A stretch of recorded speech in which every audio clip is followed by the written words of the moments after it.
Hi, I'm Chaplain Larry Crabtree with the St. Mary's County Sheriff's Office and the Maryland State Police. And I'm Chaplain Charlie Wharton with the St. Mary's County Sheriff's Office.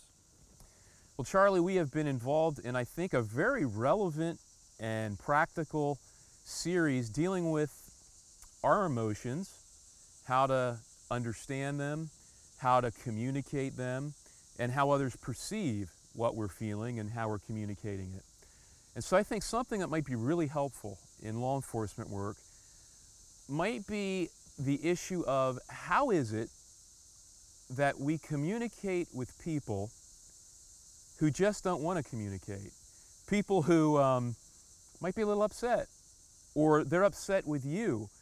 So what do we do in those kind of circumstances and experiences? You mean not everybody wants to talk to us when we show up? Yeah, unfortunately not. Okay. I think there are a couple of things that are vitally important in this, and the first one is we need to understand that at least one person needs to be in control of the communication process, and we can't rely on them to be the one that's in control. And when I talk about control, we're not talking about manipulation. We're just talking about somebody that has the emotional and the logical capacity to make sure that this is going to go in a positive direction. A second aspect that is so important is to realize that whenever we show up on most scenes, they're smoldering with emotion. And we carry with us two buckets. The first bucket is filled with gasoline. The second bucket is filled with water. And we get the choice to make which one we're going to dump on that smoldering fire. So it's important to understand that communication under conflict is difficult, but it's also doable. Yeah. So since this is something that we can tackle, it's something we need to be aware of. We all know it's a reality. We've all been in that experience many times. What are some practical, effective to-dos to help assist with that communication? I think the first thing is to practice self-awareness. We talked about this when we were talking about emotional intelligence, but it is something that every day when we go to work and every call that we go on, we need to do a little bit of an emotional inventory. How am I doing right now? If I started out my day with a discussion, with a fight with my wife, and the kids not wanting to go to school, and then I get to the office and I've got all of this paperwork that I need to get done, and they burn my donuts or whatever else, if I'm not in a good mood, I need to be aware of that, because that can carry over into my interaction. Not only that, but we all have pet peeves, we all have biases that we're going to carry into something, and we need to be aware of that. We need to be upfront with ourselves about what's going to happen. A second thing that we need to do is we need to make it a point to respond rather than react. Reaction it comes from inside, an emotional outpouring that really isn't channeled. Response is we may still have that same emotion, we may still have that same thought, but we're able to control it. We're able to add logic to it. So Charlie, would a good definition of reacting simply be that we respond, we act without thought?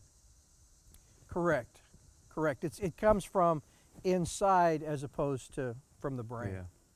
I think a third thing that we need to discuss is an understanding of our limits of authority. And here's what I mean by that.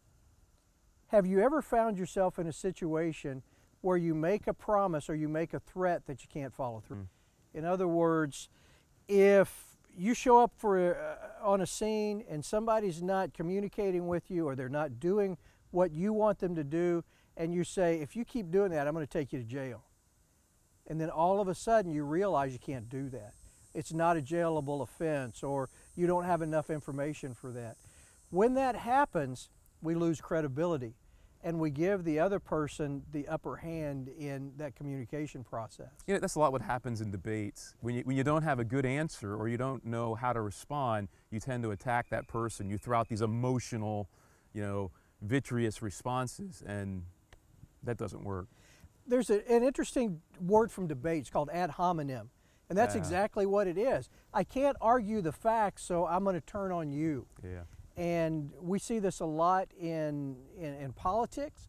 We see this a lot in social issues, but we see it quite a bit in law enforcement. Let me give you an example of this. Let's say you pick up maybe an adolescent or a juvenile, and they've got a pocket full of marijuana. And you take them to their parents, and rather than, like we would expect, their parents are going to support you in what you do, the parents turn on you. They can't argue the fact that little Jimmy's got a pocket full of weed. So what do? You cops, all you're doing is just out after little Jimmy. So it's important that we understand that and then get back to the issues and get it away from those personalities. Excellent advice. I think it's important that we understand that not everybody that we're dealing with is on the same emotional or even logical level that we expect. If you work nights, you're going to deal with a lot of people who have chemical issues. And I'm not just talking about long-term chemical issues. I'm talking about they've had too many tonight and they're not thinking about what they need to be doing. And if we try to communicate with them from a logical perspective, the logical part of their brain is not there. It's somewhere else. So be aware of that. We deal with a lot of people that have emotional issues. Some of them are clinical, some of them are mental health issues, but a lot more of them may be fueled by maybe by hatred, by fear, by anger. So we need to be able to understand that. And a third thing that we need to be very sensitive to are biases. Not only our own biases, but also the biases that other people might have. And that's, I think, critically important, particularly in the culture that we're living in right now. We need to be very sensitive to that. And I think maybe the crowning thing that we need to talk about is a decision that we make early on, and that is to treat people with tactical civility. Tactical means planned. Civility means treating people with respect. It doesn't matter who they are. It doesn't matter what they do. We have an obligation, not only as public servants, but I think also as human beings, to make a decision that we're going to treat people with respect. Because when we do that, we're going to take away a lot of the issues, a lot of that underlying emotion, and it's going to allow us to deal with what's in front of us right now. Charlie, one final thought. What you're sharing is excellent. I'm actually enjoying this because this is so practical. Is it just police work that this is effective in, or does this work in other areas? If I could do this as well in my family life as we do this on the street, my family life would be a lot better. Yeah, I think so. Yeah, this is so vitally important in our families.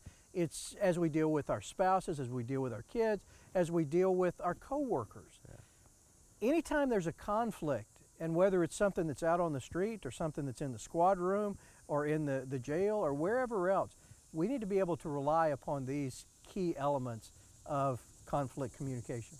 Charlie, thanks. I mean, these are excellent insights. I really appreciate it. Yeah, I think it's time to wrap up this segment.